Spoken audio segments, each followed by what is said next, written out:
it's interesting, right? Because our filmmaker comes from visual effects.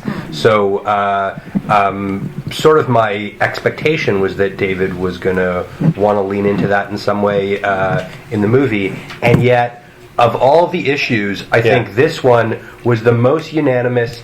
David, Eric, me, James, the studio, everyone wanted to do this practically because it felt, part of what we're trying to do is create this iconic horror movie villain monster that you haven't really seen that done since movies of the sort of 70s and 80s.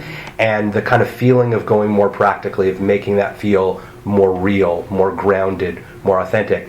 All of that felt like the right direction to go. And we've seen films where they kind of rely heavily on CG, especially when you're doing a silhouette. Imagine the bad version of what that could look like. But it ended up being an enormous challenge for the movie in terms of how you light the film, how it's shot.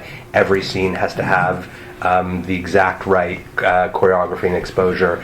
But the thing that really, I think, two big things really helped.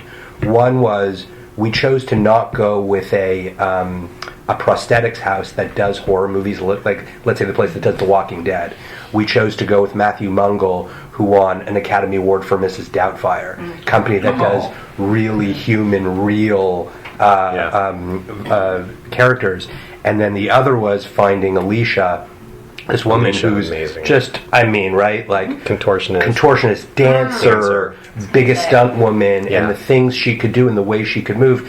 We started writing that into the script, and Eric can speak to that just after knowing Alicia and seeing the kind of stuff she could do.